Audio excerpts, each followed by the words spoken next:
Olá, pessoal.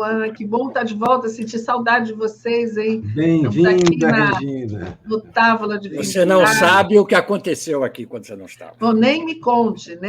Mas eu já vi, a Daiane falou, o pessoal já estava perguntando por mim. Obrigada, gente. Eu também senti falta de vocês. Foi um descansozinho, mas já estou Precisamos descansar, né? A gente precisa também. Mas cá estamos nós no Távola de Fim de Tarde, com Miguel Paiva, Renata Aroeira, eu sou Regina Zappa. E vamos lá. Eu queria, antes da gente começar o assunto aqui nacional, como a Márcia falou do Chile, né, no finalzinho da fala dela. Também queria falar da Márcia. E está se aproximando a data de 11 de setembro, que são 50 anos do golpe contra o Pinochet. Queria só avisar aqui o pessoal que eu acabei de fazer às 2 horas um Estação Caviar com 2 jornalistas, a brasileira Gabriela Máximo e o argentino Javier Gonzalez. Eles fizeram, gente, uma série de reportagens sensacional que para um veículo espanhol, mas que o 247 está publicando. Eles ainda não acabaram de publicar tudo, mas vale a pena ler, porque eles contam não apenas o que aconteceu, eles vão contando os bastidores, vão contando, né, o que estava acontecendo, o que o Allende ia falando, conforme ele ia descobrindo que aqueles militares que ele considerava fiéis a ele, leais a ele, estavam se rebelando, inclusive o Pinochet, que foi uma escolha dele, uma sugestão de um militar do Prats, que estava no lugar dele antes, e saiu e sugeriu o Pinochet por ser um constitucionalista, e foi uma dos piores traidores. Então, a história... A história não perdoa. Não perdoa. Provavelmente ele sabia melhor como atacar a Constituição do que qualquer outro. Exatamente.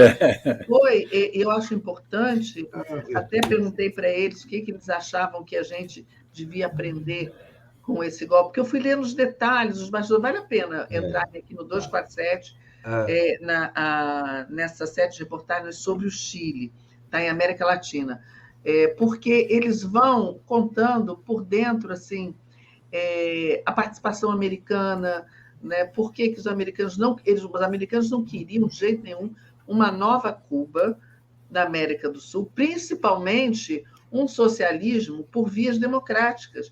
O Allende foi eleito, né? E a ideia dele era fazer um regime que ele chamava de empanadas e vinho tinto, que era um regime socialista chileno, única experiência no mundo em que ele começou a implantar o socialismo pela via democrática, sem nenhuma violência, sem nenhuma imposição, por eleição. Então, é muito interessante a gente recordar, e o que eles disseram quando eu falei o que a gente deveria aprender? É que a gente tem que ter a memória dessas coisas, a gente tem que lembrar o que é uma ditadura militar, Cadê o Miguel que sumiu aqui? Pois é.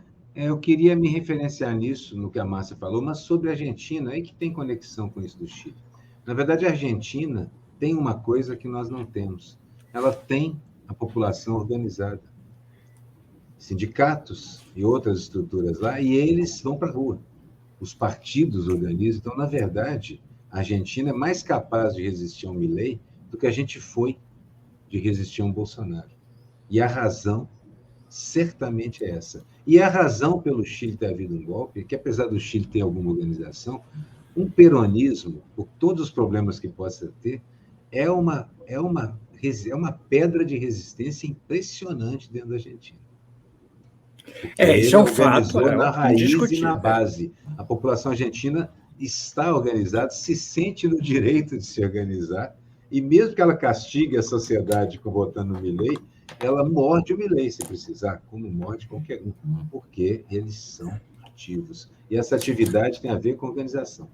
Talvez, junto com a sugestão dos dois, o jornalista chileno e a jornalista, essa também, reorganizar a população, é a única coisa que a médio e longo prazo pode salvar a gente.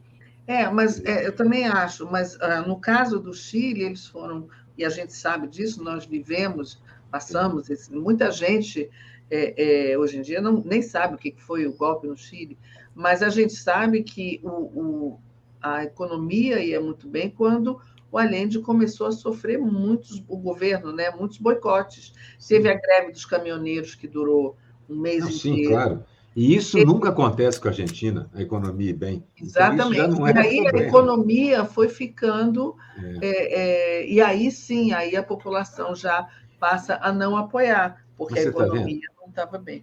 Eu queria só acrescentar que o golpe do Chile teve um fator definitivo que foi a influência americana. Os americanos ajudaram concretamente. Os três grandes golpes a fazer, exatamente, no Chile, sobretudo, porque no Chile eles foram todos. Da Argentina, todos. E a Argentina tem um outro fator que diferenciou um pouco dos últimos anos para cá, que o próprio peronismo se dividiu.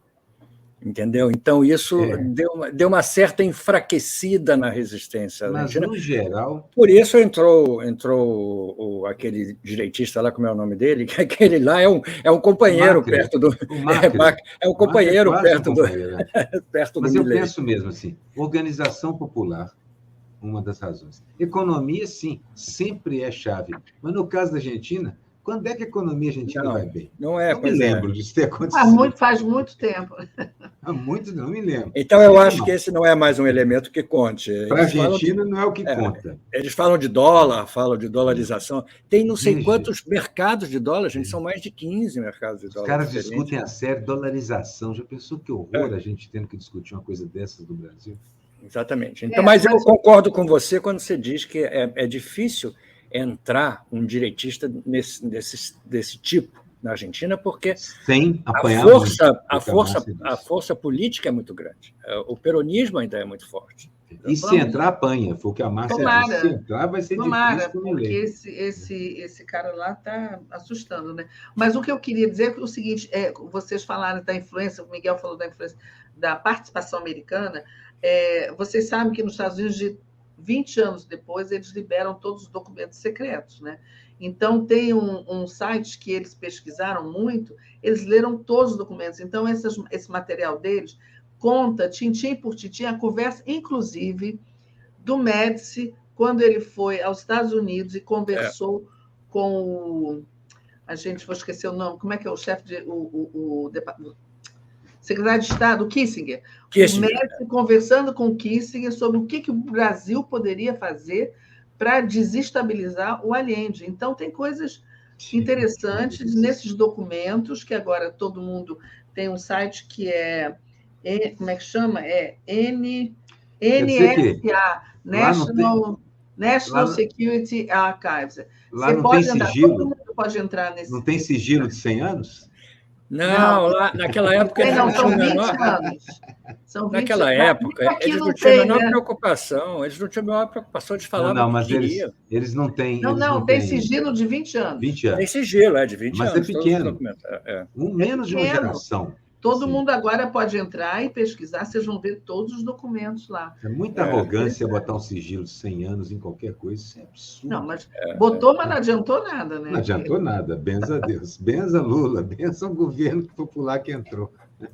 Então é isso, e a Márcia também falou nesse grupo de brasileiros, são 100 brasileiros que vão para o Chile, exilados, filhos de exilados naquele momento no Chile, que vão lá comemorar... o golpe não, mas relembrar a existência. Eu conheço muita gente. Eu conheço muita gente que estava no Chile nessa época. Gente, foi uma saga, foi uma muito loucura para eles escaparem de lá.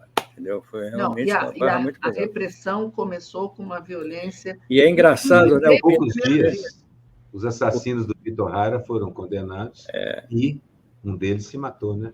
O Pinochet ter sido escolhido pelo Allende é uma lição que a gente não pode deixar de levar em consideração. Nós já Nunca. tivemos essa lição. Não sei se a gente aprendeu, mas a gente já teve essa lição. Acho que a gente não aprendeu. Acho que a gente... Mas olha, a gente está frequentando as aulas do Tarcísio.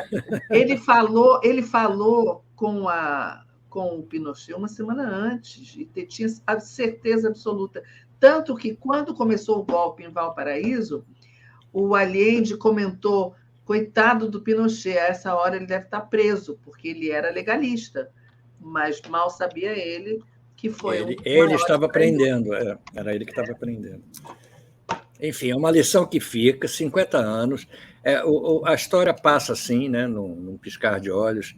Sigilos de 20 anos não significam mais nada, entendeu? Mas é importante que a gente descubra o que está acontecendo, o que aconteceu e que lição pode nos dar o que aconteceu.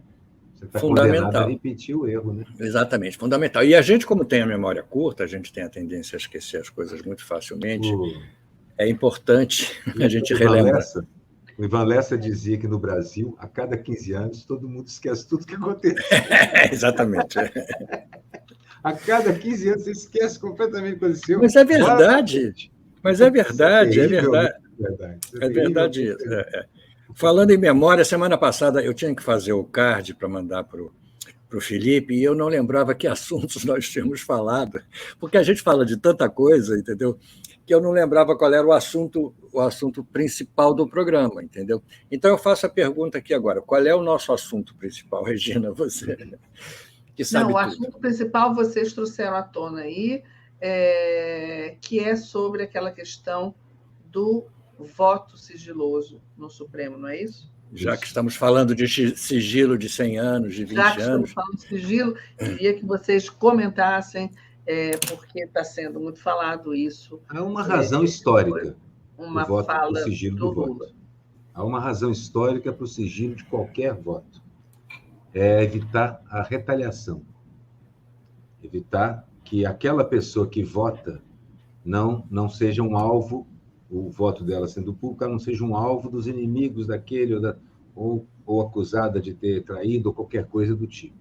Então, uma das razões pelo voto no parlamento ser secreto e o nosso voto na democracia ser secreto é para que os chefes políticos locais não possam nos empurrar nessa ou naquela direção, para que as pressões da real política não impeçam um deputado ou ameacem sua família, etc.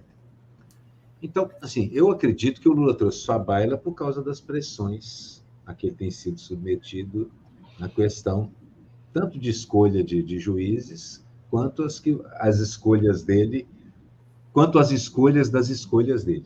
Quer dizer, quanto aos votos do Zanin, etc, etc. Então, acho que você tem toda a razão. Você tem toda a razão.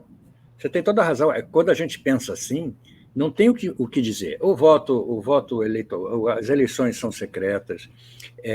No parlamento... Essa é a razão histórica, né?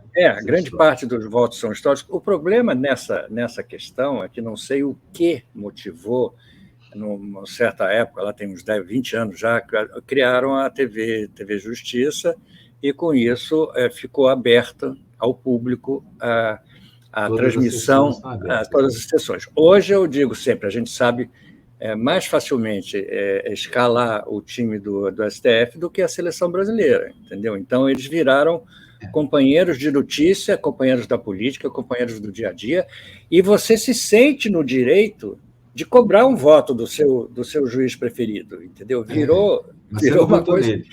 Não, pois mas virou, exatamente, mas virou uma coisa, assim meio escancarada, virou uma coisa meio...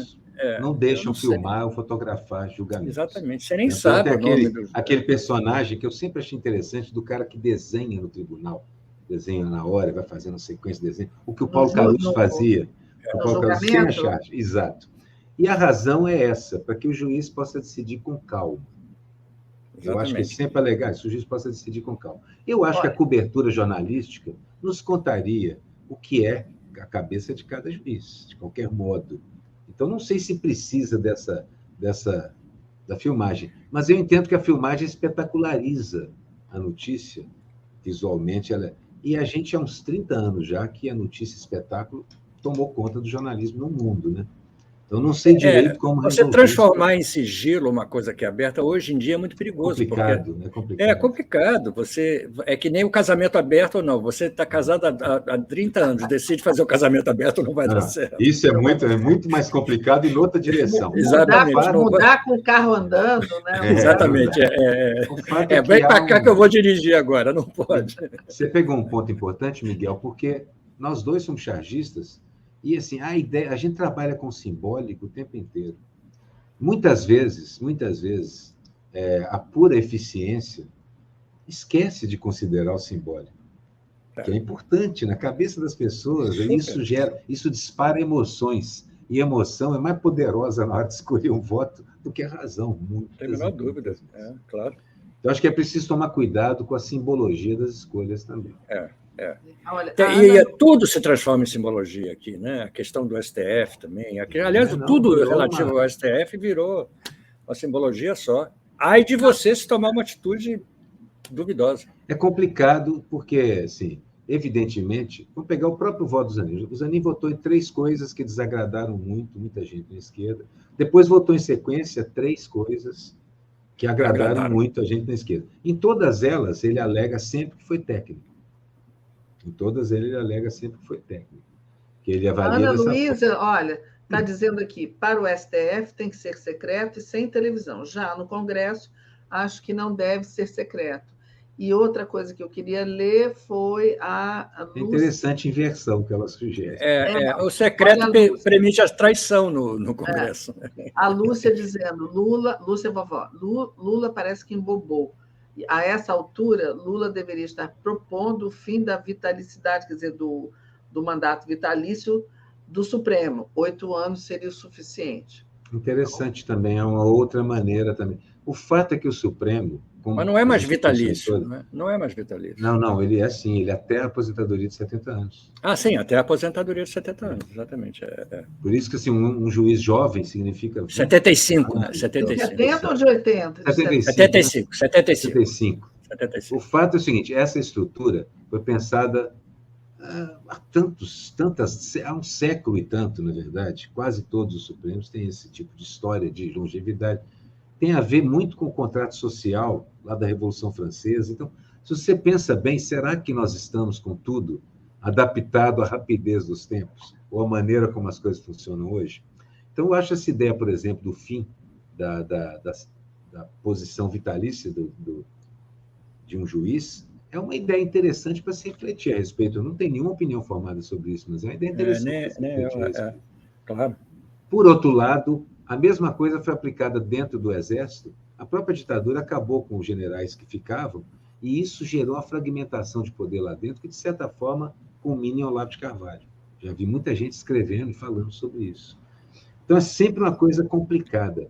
É melhor um juiz adquirir experiência no cargo, ainda mais no Tribunal Constitucional, ou é melhor ele ser substituído a cada 4, 8 anos?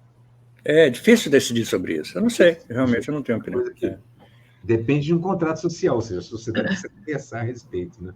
Depende do governo. Luiz Parra está dizendo o seguinte: ok, justiça não deve ser espetacularizada, mas a justiça brasileira era melhor ou mais confiável antes da TV Justiça? Acho que não. E acho que, no caso do Brasil, era uma necessidade o povo conhecer. É o que o Miguel fala. Assim, no momento, estamos acostumados a ver as sentenças serem abertas. Estamos acostumados ao voto secreto no Congresso. Então, assim, de certa maneira, ninguém ainda tinha questionado isso de forma muito veemente, porque funciona como mecanismo de defesa para o Congresso e como mecanismo de acordar o Supremo Tribunal. O Supremo Tribunal, votando ao vivo e a cores, de certa forma, passou a descer um pouco da torre de marfim jurídica e passou a olhar a realidade em volta com algum interesse. E não dá para ignorar a realidade em volta. Por mais que você diga, o juiz tem que decidir sem pressão, ele não pode ignorar o resto do mundo em torno dele. Como um parlamentar não pode, como um professor não pode, como nós, chargistas e jornalistas, não podemos. E principalmente, Aroeira, porque o roteiro, o texto não interessa tanto, não. Ninguém entende nada, ele só interessa a frase final, a posição final, do voto. É a posição. O texto ainda está muito antigo, ainda está muito rococó, ainda está muito... Os votos, mas alguns votos ficaram muito interessantes. Quando o Moraes votou pela fim da separação entre o usuário e o traficante, ele fez um voto como justificativa. Foi interessante, foi. Interessante, porque ela ia no ponto. A guerra às drogas acaba sendo uma coisa que extermina uma parte da população, ou culpabiliza muito mais uma parte da população do que a outra. Claro. Então, ele falou sobre a diminuição desse fosso no voto dele. Então, de vez em quando, o Supremo acaba sendo também pedagógico para caramba. Como foi isso mas o Moraes todo mundo vê a sentença, senão não teria estudo. O Moraes é da turma jovem, ele tem uma linguagem já diferente, entendeu? A linguagem dele não é da turma mais... Juízo, até agora. Exatamente. O companheiro Xandão tem se revelado. Agora, dizem que na questão de mercado ele é conservador para caramba. Ele é muito progressista nas outras. Então, eu acho que é uma questão complicada de se mudar, como diz a Regina, com o carro andando, entendeu? Agora, a imprensa alternativa já está falando que essa ideia mexeu com os juízes do Supremo. Diz que o Lula atirou no que viu e no que não viu, acertou. Não, atirou no que viu e acertou no que não viu, entendeu?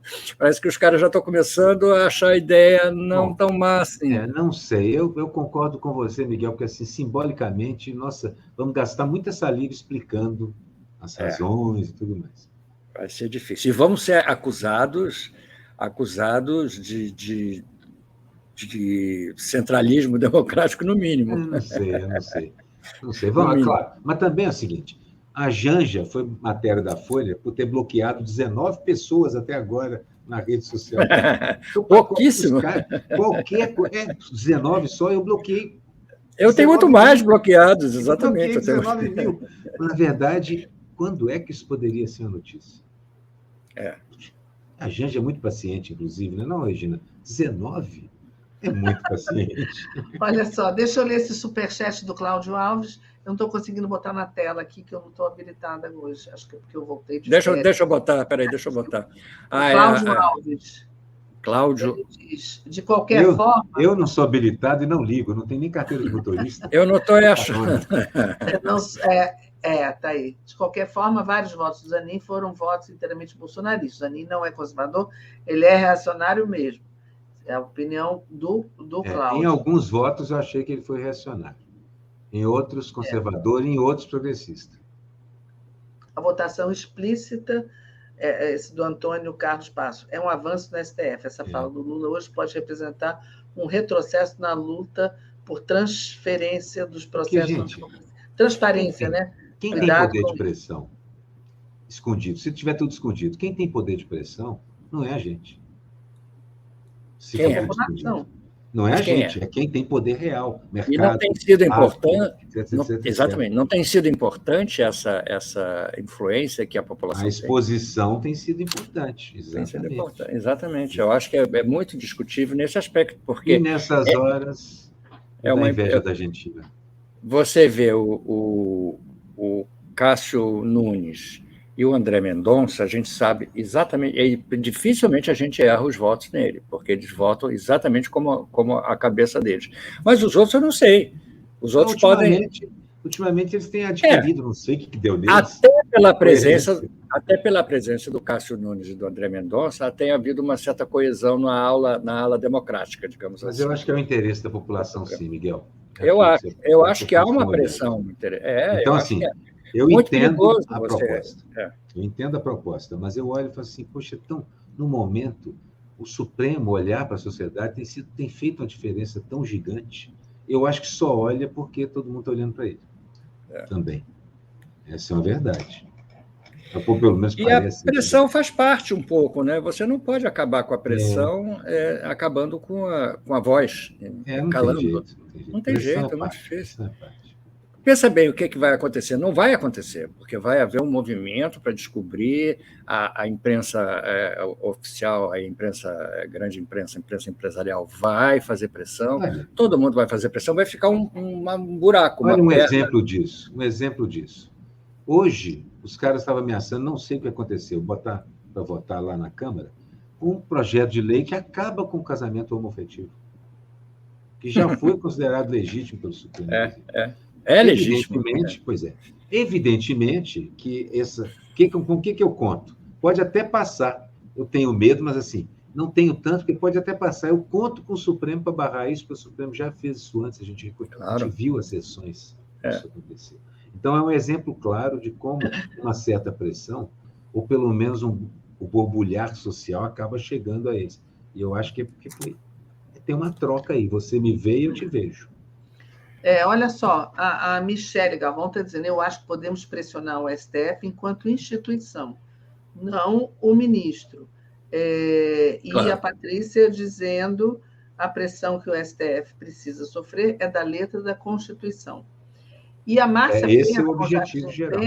disse uma coisa interessante aqui também, a gente falou se era 70 ou 75 anos, a idade do ministro, ela disse que era 70, mas no segundo governo Dilma mudaram para 75, o Congresso mudou, né? Para evitar que ela indicasse mais ministros. Eu lembro. Depois teriam saído, porque dois teriam saído antes. Daí, para derrotar Dilma, o Congresso de Eduardo Cunha mudou para 75. Exatamente. PEC da Bengala, né? Aquela PEC da Bengala, né? Mas agora, mudaram também o mínimo de idade para entrar, uma coisa assim, né? Houve um acerto aí. Não sei, mas essa coisa é verdade. Foi para evitar que Dilma indicasse mais 2, não era isso, Regina? Mais 2, né? Parece que 2 iam sair com 70, né? Agora, mudando um pouquinho de assunto, eu já posso mudar de assunto? Pode. Temos mais coisas. Aquela frase, gente, eu não me lembro aqui onde. Esses dias que eu estive fora daqui, eu fiquei meio tentando relaxar, não lembro outra coisa. Mas a frase que eu não sei se foi na Folha, se foi no Estado, foi na Folha, alguém dizendo ser super rico não é pecado. Quem falou essa frase? Pois é, aí eu estou vendo aqui, eu vi aqui, olha, vocês também são desse grupo, deixa eu procurar aqui. Olha aqui. Parece que eles dizem assim, é um Faria Limer falando o seguinte, Tiago Guitian Reis. Aí ele usou aquele célebre poema. Olha. Primeiro eles vieram tributar offshore, e eu fiquei calado, porque não tinha offshore. Então vieram tributar quem comprava bugiganga em site chinês, e eu fiquei calado, porque não comprava bugiganga em site chinês. Em seguida vieram tributar gasolina, e eu fiquei calado, pois não uso gasolina. Foi então que eles vieram me tributar, e já não havia mais ninguém para me defender. Então, é muito engraçado, porque... Todos morreram de fome? Ele está comparando com o Holocausto, a tributação do bilionário. Qual é a razão, então, que eles não vieram ajudá-lo? Eles morreram de fome? Que a gente tirou as fortunas deles e eles não puderam comer? É isso? Tomar banho, pelo amor de Deus. Isso, aliás, é a abertura da Niara, que sai sexta-feira, é essa frase. São os argumentos. É a birra que os bilionários estão fazendo.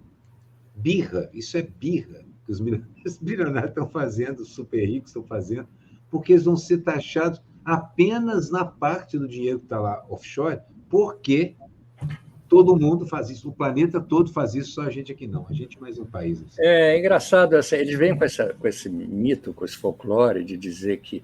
É engraçado que os ricos não querem pagar imposto nunca, né? E não pagam. Não pagam. Vai deixar de pagar você, eu, a Regina. Você... Miguel, você gasta o que você recebe. A Regina também e eu também. Nós pagamos imposto sobre cada real que a gente gasta, porque o imposto sobre consumo incide sobre tudo. Exatamente. Aí eles vêm com essa história de que se taxar as grandes fortunas, e tem muita gente liberal de centro-esquerda que acha isso um erro, um absurdo. mas não podem taxar as grandes fortunas, aí vai ser um erro. O dinheiro vai todo embora. Vai para onde? Vão levar o dinheiro para que país? Esse foi a Niara da semana passada. Vão levar para a Turquia, o único país. Niara, vamos botar as charges. Eu já vou botar, exatamente. Já está acabando. Assim. Então é o seguinte, não tem como, não tem.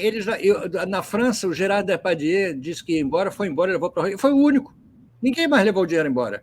O que mudou a economia francesa? E realmente levou paulada de todos os lados. Muita gente parou de assistir filme do Depardieu. Exatamente. Não aconteceu nada com a economia francesa, gente, pelo amor de Deus. Bom, vamos lá.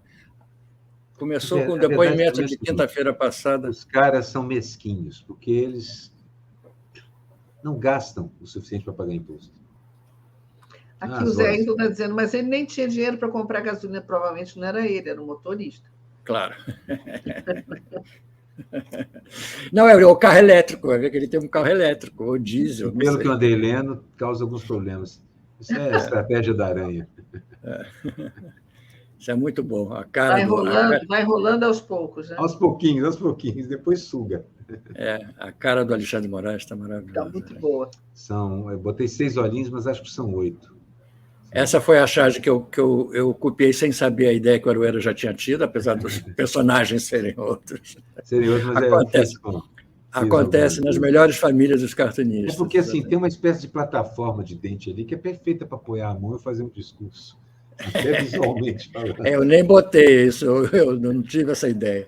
Essa é a foto em família, familícia, foto em família. A roupa do Bolsonaro está realmente maravilhosa. Essa é uma foto antiga que eu uma vez desenhei. Copiei a foto. Não, copiei a foto porque... Não, você é desenho mesmo. Mas eu copiei a foto porque assim, aquela pose clássica, final do século XIX, começo do século XX.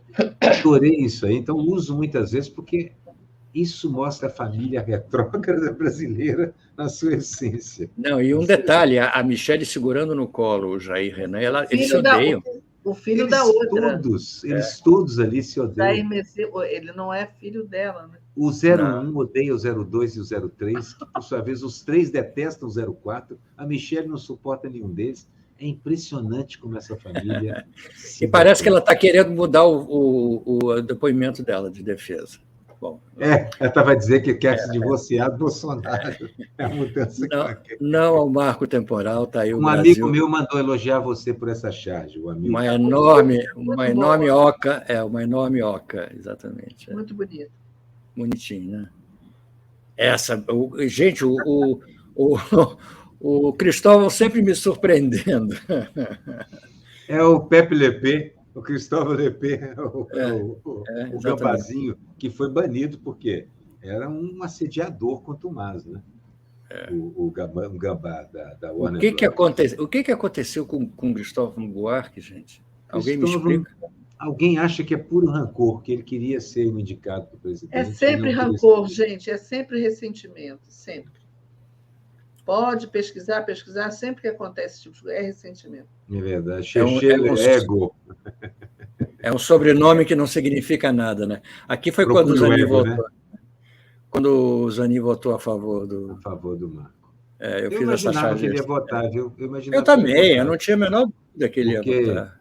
Eu já vejo um certo padrão assim, nos votos, da maneira como ele vota. Exatamente, É isso que eu falo de conhecer a cabeça. A gente já tem uma noção de como esses juízes pensam e para que direção eles se inclinam. Bom, isso é o Malafaia. E o Malafaia? Quando é que o Malafaia vai para a cadeia? Pois é. O Mala realmente... Estamos aguardando. É uma boa pergunta e eu quero uma resposta. Claro. Exatamente. Adoraria. Rapidinho aqui, só ler outro superchat do Roberto Santos. Pecado é o sangue sugado por essa gente dos trabalhadores. Está falando da dor do peito. É verdade. Aqui bom, né? Bom. Sinônimos, verbete. Bolsonarista e vem. Machista, fascista, misógino, gosta de armas, usa violência, é preconceituoso. Assim, bom. Mesma coisa. Esse é o depoimento que, aliás, abriu a boca mesmo, pelo que a gente está sabendo. Né? Ele abriu a boca mesmo. Agora, só estamos esperando ver o que ele disse. A Polícia Federal está investigando. Você sabe que deu muito mais trabalho que a caricatura foi fazer essa orelha à la Brasil. Muito bom. Muito bom. O Brasil está escutando. É verdade. Fala que eu te escuto, né? Está na escuta. Eu já brinquei com isso também. Sabe que eu já desenhei a Dilma, a Andréa Truz me mandou dizer, brinquei com isso tanto na minha infância. Eu fiz a Dilma de maiozinho. Botava um vestidinho nas bonecas. Imagina, quem não brincou? Eu adorava isso, eu adorava recortar e botar a roupa. Eu fiz muito na minha vida de cartunista. Fiz a Dilma de maiozinho e fiz 2 vezes. Acabei fazendo 2 charges, porque eu fiz a primeira com 4 roupinhas. E o negócio fez um certo sucesso, eu fiz com mais 4 roupinhas. É bonitinho. E dava para recortar direitinho. Né? Esse é o beijo, né? Esse dá uma aflição, A cara do Bolsonaro está muito aflitiva. Está muito boa. Tá muito bom isso. Chargista não morre de fome com esses caras existindo. Não, olha, não falta assunto, né, gente? Você lembra quando nos perguntaram... Acabou, né? Acabou. Lembra quando nos perguntaram se ia... Não, peraí, acabou? A gente não, acho que não passou de hoje. Será que não passou? Eu não sei. Não. Mas não passou a do gatinho. Tá sim, eu mandei, ele está lá no nosso arquivo. Vê se você encontra ela aí. Mas ele botou? Não sei se ele botou, porque eu não vi isso, né? Você não viu se ele botou. Agora, peraí, que eu tenho que fazer todo o processo. Não, eu não sei. Eu só mandei de novo a imagem, só aí no nosso site. Porque... eu não vi a do gatinho também. O pessoal está elogiando muito aqui a Charles de João Pedro de Oliveira, nosso amigo aqui. Tá Manda do gatinho. Não dá mais tempo. Mandei para o nosso grupo, estava no nosso... Mandou para o grupo? Deixa eu ver aqui. Na verdade, gente, assim, o chargista de coração queria que ele não precisasse mais fazer charge. O que a gente poderia gostar de desenhar quadrinho, gato, esse montão de coisa, porque a gente tem que criticar. O ideal era não precisar. Mas eu li a notícia do Duval conversando com as gravações nossas que ele pretendia prender o Alexandre de Moraes. Que brincadeira é essa? Meninos, esses caras... Está aqui. É essa? Não, mostra logo, que a gente já está passando o nosso horário aqui.